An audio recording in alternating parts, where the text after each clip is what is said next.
Olá, sejam todos muito bem-vindos a mais um Café com TV. Aqui você já sabe, é a notícia do agro na dose certa. E hoje nós vamos desvendar os segredos de uma iguaria que é famosa no Brasil inteiro, o pé de moleque. Mas foi aqui no sul de Minas que ele ganhou destaque.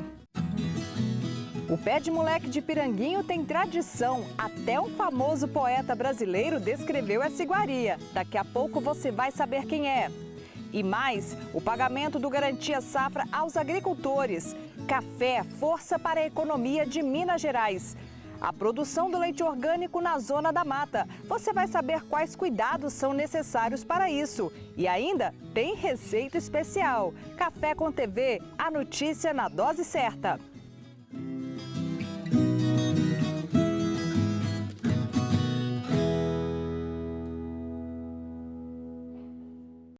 A mistura do amendoim torrado com a rapadura forma uma iguaria que é conhecida no Brasil inteiro, é o pé de moleque. O poeta Carlos Drummond de Andrade descreveu o doce como uma verdadeira joia mineira. E eu fui até a cidade de Piranguinho, no sul de Minas, para desvendar os segredos do pé de moleque.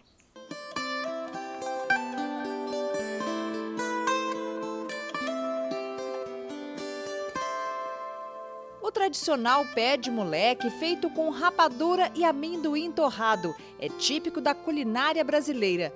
Ganhando variedades ao redor do mundo, a iguaria ganhou destaque mesmo. Foi na pequena cidade de Piranguinho, no sul de Minas. Com quase 9.000 habitantes, Piranguinho é conhecida como a capital nacional do pé de moleque. Na praça, na entrada da cidade, a estátua do moleque e seus doces. Boas-vindas aos turistas que passam pela BR-459. E o pé de moleque em Piranguinho ganhou o título de patrimônio imaterial do sul de Minas Gerais e também do município de Piranguinho. Certo? Então, é o modo de fazer o pé de moleque que é considerado patrimônio. Então, todos os produtores aqui em Piranguinho, ele ainda guarda essa maneira artesanal de produzir o pé de moleque. As barracas coloridas às margens da rodovia viraram marca registrada do município. Barraca amarela, azul, laranja, marrom, vermelha. Cada cor representa uma família de produtor do doce. Segundo a secretária de Educação, Turismo e Cultura, são cerca de 13 produtores na região. E é o pé de moleque que movimenta a economia do município. Onde você vai no Brasil, você encontra o pé de moleque de Piranguinho. Seja ele de qualquer barraca, você vai encontrar, independente da marca, mas o sabor é Piranguinho. Mas para entender onde foi que essa história do pé de moleque surgiu na cidade, é preciso voltar um pouquinho no tempo. Sônia é empresária e se dedica à arte de fazer o doce há muitos anos. Foi a avó dela, Matilde Cunha Torino, a primeira pessoa a fazer e a vender a iguaria na cidade. Era 1936 quando tudo começou. A estrada de ferro passava bem aqui por onde eu estou andando. Logo ali na frente ficava a estação de trem. Vocês ainda podem ver que o antigo casarão ainda está lá, ó. Por aqui os passageiros subiam, era a rampa da estação de trem. Ali na estação moravam os avós da Sônia. O avô dela era chefe da estação e a avó, para complementar a renda da família, decidiu fazer doces. E foi bem ali, naquela janela, que a avó da Sônia vendeu o primeiro pé de moleque da cidade. Aqui era a subagência, né? Que meu avô ficava aqui e onde ele recebia o trem, despachava o trem. E minha avó, para ajudar na despesa, foi quando ela resolveu fazer quitutes e aí o docinho de amendoim. E foi nessa janela aqui que os passageiros desciam, vinham aqui e compravam o docinho da dona Matilde. Da antiga construção, as lembranças dos tempos áureos de um Brasil movido a Maria Fumaça. E da ideia da avó de vender os doces na janela, a tia da Sônia, a dona Alceia, decidiu inovar. Com os anos, a minha tia, né, a Alceia, ela teve a ideia porque muitas pessoas não desciam do trem. Então, para tentar ampliar o negócio, E ela pediu para o pai dela, que era o chefe, né? Falou, a gente pode colocar moleques dentro do trem? E foi o que aconteceu. Então os meninos entravam, né? Que eram 3 vagões de passageiro. E eles entravam com a bandejinha gritando, né? Ó, o pé de moleque de piranguinho, né? E o que era um simples doce de amendoim foi batizado de pé de moleque de maneira inusitada. Ela fazia os doces, colocava na janela, né? E deixava para esfriar. E vinha moleques e roubava o doce. E ela falava, mas não é possível, o doce que eu coloco aqui some. E até que ela resolveu esperar. E assim que os meninos chegaram na janela para roubar o doce, né? Ela disse, pede moleque, pede, não roube, pede moleque. Aí tudo começou, essa história que está até hoje. O começo dos doces da família Torino foi também o começo das hoje famosas barracas coloridas. Dona Alceia decidiu trocar o empreendimento desenvolvido pela mãe.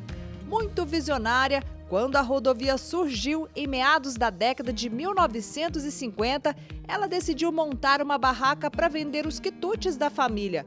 Para chamar a atenção de quem passava pela estrada, ela escolheu logo pintar o empreendimento com a sua cor favorita. Nascia a Barraca Vermelha, até hoje ponto de parada para muitos turistas. Toda vez que a gente vem fazer entrega em Itajubá, Maria da Fé, a gente passa aqui direto. Aqui já... Um doce diferenciado, né? Sim, só tem piranguinho mesmo, você não vai encontrar em outro lugar. Eu era molequinho quando eu passava aqui, eu tô com 73 anos. Agora tem um diferencial esse doce, né? Ah, o doce é um espetáculo, desde aquela época é bom do mesmo jeito. A gente vem de São Lourenço aqui, esse pé de moleque de piranguinho, famoso, né? Então a gente sempre passa aqui para pegar. Pode deixar de levar. De jeito nenhum, senão o pessoal cobra. A bisneta da dona Matilde, Joana, hoje ajuda a mãe nos negócios. É a arte de se fazer um pé de moleque passada de geração em geração. Eu sou a 4ª geração aqui da Barraca Vermelha.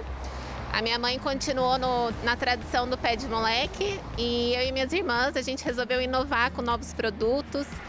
Então hoje a gente tem uma linha maior, fora o pé de moleque, mas o pé de moleque continua sendo o nosso carro-chefe. Até o poeta Carlos Drummond de Andrade provou o doce da família Torino. Numa carta escrita por ele, a aprovação da doce joia mineira. Agora tem uma história curiosa. Carlos Drummond de Andrade já comeu um pé de moleque de piranguinho.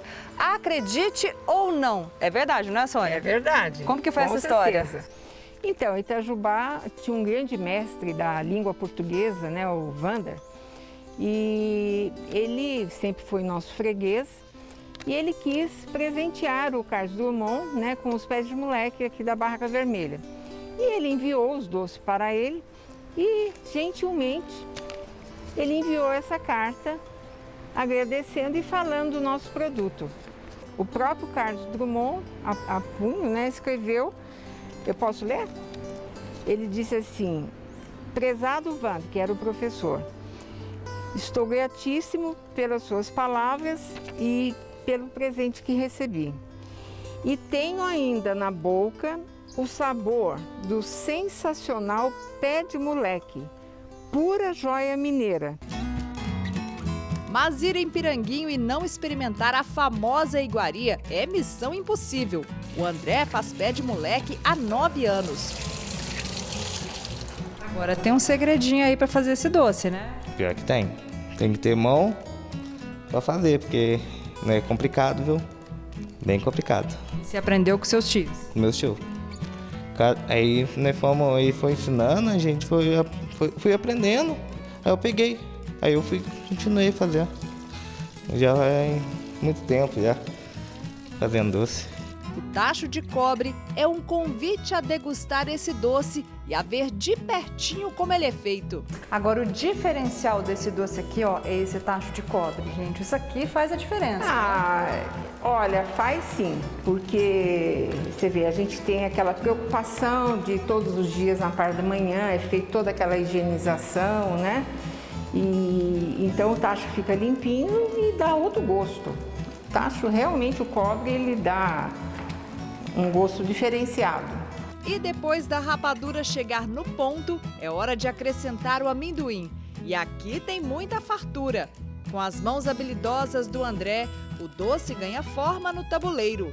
Rapidinho, o doce endurece e já está pronto para o corte.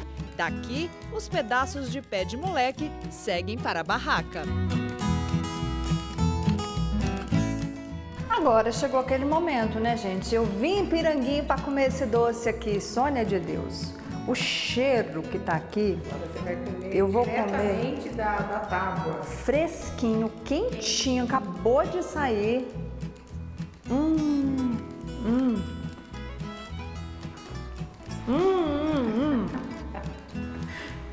É muito bom, né? Não encheu o que falar, muito bom.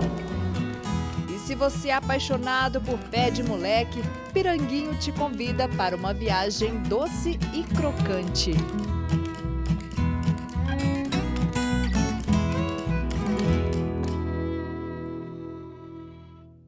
E vamos agora às notícias do mercado de café. A produção do grão caiu no final de março. Veja quais são os números. A quantidade de café verde armazenado nos portos dos Estados Unidos caiu no mês de março pelo terceiro mês consecutivo, para o menor volume em mais de 5 anos. Isso são informações de uma consultoria. Os estoques caíram 111.409 sacas no final do mês passado para 5,68 milhões de sacas de 60 quilos. O ponto mais baixo desde junho de 2015, quando estavam em 5,51 milhões de sacas.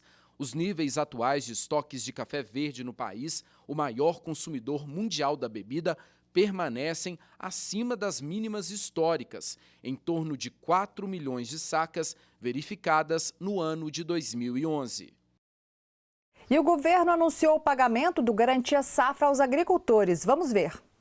Nesse mês vão receber o pagamento do Garantia Safra agricultores de Alagoas, Bahia, Ceará, Minas Gerais, Paraíba, Pernambuco e Sergipe. O montante chegará a mais de 21 milhões de reais. Com o cenário imposto pela pandemia da Covid-19, a Secretaria de Política Agrícola decidiu antecipar o pagamento do programa. O Garantia Safra tem como objetivo garantir a segurança alimentar de agricultores familiares que residam em regiões sistematicamente sujeitas à perda de safra, isso por razão de estiagem ou enchentes. Tem direito a receber esse benefício os agricultores com renda mensal de até 1,5 salário mínimo, quando tiverem perdas da produção nos municípios igual ou superior a 50%. O benefício é disponibilizado obedecendo o calendário de pagamento dos benefícios sociais.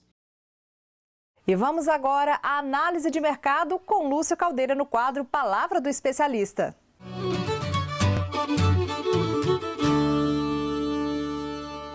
Olá, produtor e produtora de café do Brasil. Especialistas apontam que a principal macro-região produtora de café do Brasil, que inclui sul de Minas e Mogiana, devem entrar agora no período seco com pouca reserva hídrica. E isso pode provocar mais perdas na safra brasileira de 2021. Aliás, essa foi a notícia predominante durante a semana. A ideia de que uma queda mais drástica pode acontecer na safra brasileira agora de 2021. Isso já provocou seus efeitos. Nova York, vencimento maio, já evoluiu em relação à primeira semana de abril. Então passou de 125 centavos de dólar por libra-peso para 130 centavos de dólar por libra-peso, média das 2 semanas. Dólar também apresentou pequena alta de 5,63 para 5,67 e isso fez com que os preços pagos ao produtor em um café tipo 6 bebida dura evoluíssem de uma média de R$ 715 a saca de 60 quilos, primeira semana de abril, para R$ 737 a mesma saca de 60 quilos, ou seja, uma evolução de R$ 22 por saca. A partir do dia 13, preços em Nova York superaram 130 centavos de dólar por libra-peso e vem trabalhando acima desse nível que a gente chama de resistência e foi, portanto, importante a superação desse nível de 130. Agora, a gente aguarda as próximas semanas para entender quais serão os próximos capítulos do mercado de café. Enfim, é isso. Mais uma vez, obrigado. Semana que vem tem mais.